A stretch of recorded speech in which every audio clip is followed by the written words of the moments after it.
Hi കൂട്ടുകാരെ, എല്ലാവർക്കും നമ്മുടെ പുതിയൊരു വീഡിയോയിലേക്ക് സ്വാഗതം. എല്ലാവരും സുഖമായിട്ടിരിക്കുന്നെന്ന് കരുതുന്നു. നമ്മളിന്നിവിടെ ചേമ്പൻ താള് കൊണ്ട് ഒരു അടിപൊളി അവിയലാണ് വെക്കാൻ പോകുന്നത്. ഇതാണ് നമ്മുടെ വീട്ടിലെ ചേമ്പൻ താള്. ഇതുകൊണ്ട് നമുക്ക് എങ്ങനെ നല്ല ടേസ്റ്റി ആയിട്ടുള്ള അവിയൽ ഉണ്ടാക്കാമെന്നുള്ളതാണ് ഇന്നത്തെ വീഡിയോ.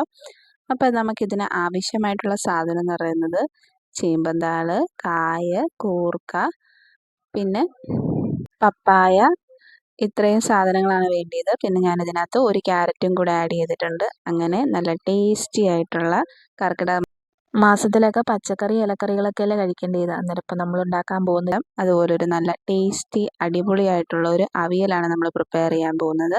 ഇതാണ് നമ്മുടെ സാധനങ്ങളൊക്കെ. 2 കായ എടുത്തിട്ടുണ്ട്, ഒരു ക്യാരറ്റ്, ഒരു ചെറിയ പപ്പായ, പിന്നെ ഒരു 5-8 കൂർക്ക, പിന്നെ 2 താള്. ഇത്രയും സാധനങ്ങളാണ് നമ്മളിവിടെ അവിയലിനായിട്ട് എടുത്തിട്ടുള്ളത്. അപ്പം നമ്മുടെ വീട്ടിലുള്ള സാധനങ്ങളാണ് മിക്കതും. ഇത് വെച്ചൊക്കെ തന്നെയാണ് നമ്മൾ ഉണ്ടാക്കുന്നത്.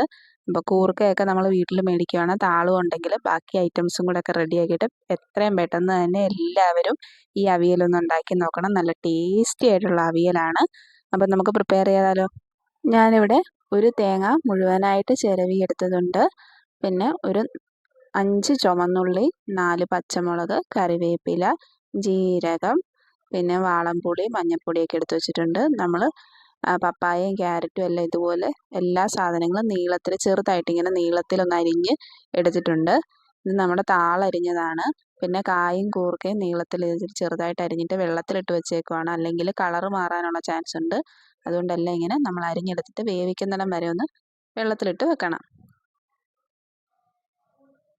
പിന്നെ തേങ്ങ ചിരകിയത് ഒരു മുഴുവൻ തേങ്ങ മുഴുവനും എടുത്തിട്ടുണ്ട്. അവിയലാകുമ്പോഴത്തേന് തേങ്ങ കൂടുതൽ വേണമല്ലോ, അതുകൊണ്ട് തേങ്ങ കൂടുതൽ എടുത്തിട്ടുണ്ട്. ജീരകം 1 ടീസ്പൂണ്, പിന്നെ വാളംപുളി ഒരുണ്ട, അതൊന്ന് വെള്ളത്തിലിട്ട് കുതിർത്താൻ വെച്ചിട്ടുണ്ട്. മഞ്ഞൾപ്പൊടി, ഇത്ര ഐറ്റംസാണ് നമുക്ക് വേണ്ടിയത്.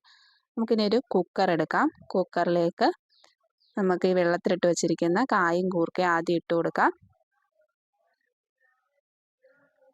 എല്ലാം ചെറുതായിട്ട് ഇങ്ങനെ അരിഞ്ഞെടുത്തതാണ്. അതെല്ലാം ഒന്ന് ഇങ്ങനെ ഇട്ട് കൊടുക്കാം.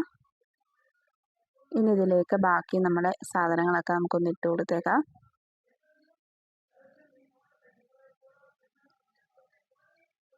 ഇനി ഇതിലേക്ക് അടുത്തിടുന്നത് നമ്മൾ പപ്പായയും ക്യാരറ്റും കൂടെ ചെറുതായിട്ട് നീളത്തിൽ അരിഞ്ഞതാണ്. അതുകൂടെ ഇട്ട് കൊടുക്കാം. അത് മുഴുവൻ ഇട്ട് കൊടുത്തിട്ടുണ്ട്. ഇനി അടുത്തത് നമ്മുടെ ചേമ്പൻ താളാണ്. ചേമ്പൻ താള് ഇതുപോലെ ചെറുതായിട്ട് അരിഞ്ഞതൊന്ന് ഇട്ട് കൊടുക്കാം.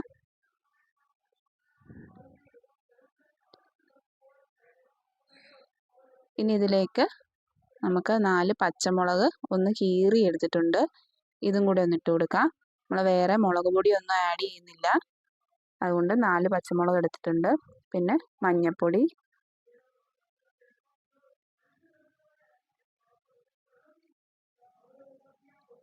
ഇനി നമുക്കിതൊന്ന് ജസ്റ്റ് ഒന്ന് ഇളക്കി കൊടുക്കാം. ഒന്ന് ചുമ്മാ ഒന്ന് ഇളക്കി കൊടുത്തില്ലെങ്കിലും കുഴപ്പമില്ല, ഒന്ന് ഇളക്കി കൊടുക്കാം.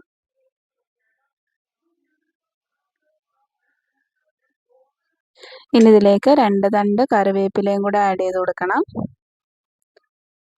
കറിവേപ്പിലയൊക്കെ കൂടുതലിട്ടാൽ നല്ല ടേസ്റ്റ് ആയിരിക്കും. അതുകൊണ്ട് ഇച്ചിരി കൂടുതലിട്ടാലും കുഴപ്പമൊന്നുമില്ല. ഞാനിപ്പോൾ ഇവിടെ 2 തണ്ട് കറിവേപ്പില ഇട്ടിട്ടുണ്ട്. ഇനി ഇതിലേക്ക് ഒരു 1/2 ഗ്ലാസ് വെള്ളവും കൂടെ ഒഴിച്ചു കൊടുത്തിട്ടുണ്ട്.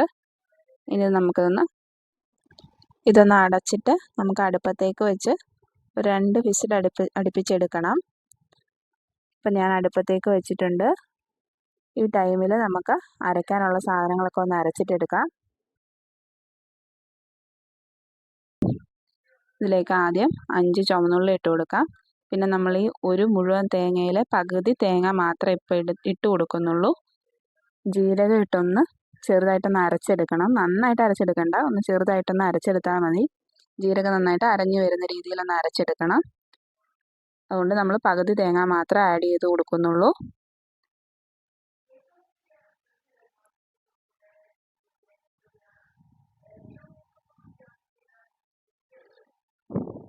ഇനി ഇതിലേക്ക് നമുക്ക് ജീരകവും കൂടെ ആഡ് ചെയ്ത് കൊടുക്കാം. 1 ടീസ്പൂൺ ജീരകം ഉണ്ട്.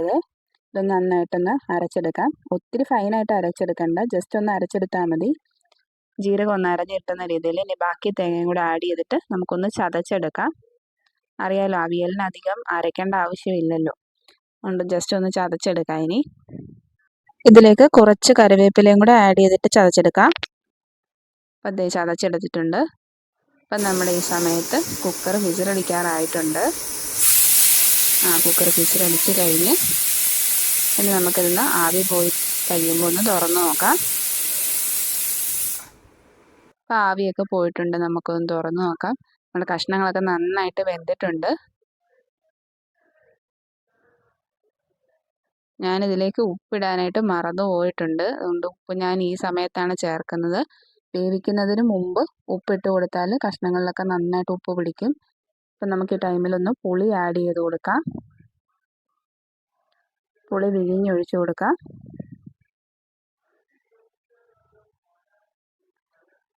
അമ്മയുടെ റെസിപ്പികളാണ് കേട്ടോ ഇതൊക്കെ. ഇപ്പോഴാണ് ഞാൻ ഉപ്പ് ആഡ് ചെയ്ത് കൊടുക്കുന്നത്. ഇതൊന്ന് ഇളക്കി മിക്സ് ചെയ്ത് കൊടുക്കാം. ഇനി നമുക്കിതിലേക്ക് അരപ്പാണ് ചേർത്ത് കൊടുക്കേണ്ടത്. നമ്മൾ അരച്ച് വെച്ചേക്കുന്ന അരപ്പും കൂടെ ഇതിലേക്ക് ചേർത്ത് കൊടുക്കണം.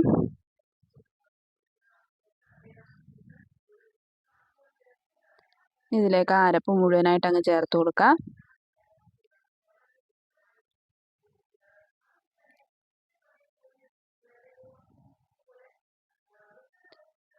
ഇനി ആ ജാറ് തന്നെ കഴുകി ഒരു ശകലം വെള്ളവും കൂടെ ഒഴിച്ചു കൊടുക്കുന്നുണ്ട്. അവിയലായതുകൊണ്ട് നമ്മൾ അധികം വെള്ളം ചേർത്ത് കൊടുക്കേണ്ട ആവശ്യമില്ല. നേരത്തെ ഒരു 1/2 ഗ്ലാസ് വെള്ളവും ഇപ്പോൾ ദേ ജാറ് കഴുകിയ വെള്ളം, ഇത്രയും വെള്ളം മാത്രമേ നമ്മൾ ചേർത്ത് കൊടുക്കുന്നുള്ളൂ. ഈ അരപ്പ് എല്ലായിടത്തും എത്തുന്ന രീതിയിൽ നന്നായിട്ടൊന്ന് ഇളക്കി മിക്സ് ചെയ്ത് കൊടുക്കാം. നന്നായിട്ട് ഇളക്കി കൊടുക്കണം. എനിക്ക് ഭയങ്കരമായിട്ട് ഇഷ്ടമുള്ളൊരു അവിയലാണിത്. നല്ല ടേസ്റ്റിയാണ്, ഹെൽത്തി ആയിട്ടുള്ളൊരു അവിയലാണ്. എല്ലാവരും പ്രിപ്പയർ ചെയ്ത് നോക്കണം. പ്രിപ്പയർ ചെയ്ത് നോക്കിയിട്ട് ഫീഡ്ബാക്ക് അറിയിക്കാൻ മറക്കരുതേ. ഇനി നമുക്കിതൊന്ന് അടുപ്പത്തോട്ട് വെച്ചൊന്ന് തിളപ്പിച്ചെടുക്കണം. അടുപ്പത്തേക്ക് വെച്ചിട്ടുണ്ട്. നമുക്കൊന്ന് ഫ്ലെയിം ഓൺ ചെയ്ത് കൊടുക്കാം. അപ്പോൾ ഇത് നന്നായിട്ട് തിളച്ച് വന്നിട്ടുണ്ട്. ഇനി നമുക്കിതിലേക്ക് ഒരു തണ്ട് കറിവേപ്പിലയും കൂടി ഇട്ട് കൊടുക്കാം. ഇത് നന്നായിട്ടൊന്ന് ഇളക്കി കൊടുക്കാം. അവിയലിന് വെള്ളം കൂടി പോവുകയാണെങ്കിൽ ഈ ടൈമിൽ നമുക്കത് തിളപ്പിച്ച് വറ്റിച്ചെടുക്കാവുന്നതാണ്. അധികം വെള്ളം ഒഴിച്ച് കൊടുക്കാതിരിക്കുന്നതാണ് നല്ലത്. കാരണം നമ്മൾ കഷ്ണങ്ങളെല്ലാം നേരത്തെ വേവിച്ചെടുത്തിട്ടുള്ളത് കൊണ്ട് നമ്മുടെ ഹെൽത്തി ടേസ്റ്റി ആയിട്ടുള്ള അവിയൽ ഇവിടെ റെഡിയായി കഴിഞ്ഞു. നല്ല നാടൻ അവിയലാണിത്. പച്ച വെളിച്ചെണ്ണയും കൂടെ ആഡ് ചെയ്ത് കൊടുക്കാം. അപ്പം നമ്മൾ ഫ്ലെയിം ഓഫ് ചെയ്തിട്ടാണ് ഇപ്പോൾ പച്ച വെളിച്ചെണ്ണ ആഡ് ചെയ്ത് കൊടുക്കുന്നത്. ഇനി നമുക്കിതൊന്ന് അടച്ച് വെക്കാം. അവിയലുണ്ടാക്കി കുറച്ച് നേരമെങ്കിലും ആ പാത്രത്തിൽ ഇരിക്കണം എന്നാണ് പഴമക്കാർ പറയുന്നതെന്നാണ് അമ്മ പറയുന്നത്. അതുകൊണ്ട് നമുക്കിനി ഇത് കുറച്ച് നേരം ഒന്ന് അടച്ച് വെക്കാം. ഒരു 5-10 മിനിറ്റ് ഒന്ന് അടച്ച് വെച്ചേക്കാം. അപ്പോൾ അതേ നമ്മൾ അവിയൽ സെർവ് ചെയ്തിട്ടുണ്ട്. നല്ല ടേസ്റ്റി ആയിട്ടുള്ള അവിയലാണ്. കർക്കിടക മാസത്തിലൊക്കെ പച്ചക്കറികളൊക്കെ കഴിക്കണം എന്നല്ലേ. അന്നേരം എല്ലാവരും ഒന്ന് പ്രിപ്പയർ ചെയ്ത് നോക്കുക. നല്ല ടേസ്റ്റിയാണ്, ഈസിയാണ്, സിമ്പിളായിട്ടുള്ളൊരു റെസിപ്പിയാണ്. അപ്പോൾ എല്ലാവരും പ്രിപ്പയർ ചെയ്ത് നോക്കണം. പ്രിപ്പയർ ചെയ്ത് നോക്കിയിട്ട് ഫീഡ്ബാക്ക് അറിയിക്കാൻ മറക്കരുതേ. അപ്പോൾ നമ്മുടെ ഈ വീഡിയോ ഇഷ്ടമായാൽ ലൈക്ക് ചെയ്യണം, ഷെയർ ചെയ്യണം, കമൻറ്റ് ചെയ്യണം, കൂടെ സബ്സ്ക്രൈബ് ചെയ്യാനും മറക്കരുതേ. അപ്പോൾ അടുത്തൊരു വീഡിയോ കാണുന്നിടം വരെ താങ്ക് യു ഫോർ വാച്ചിങ്.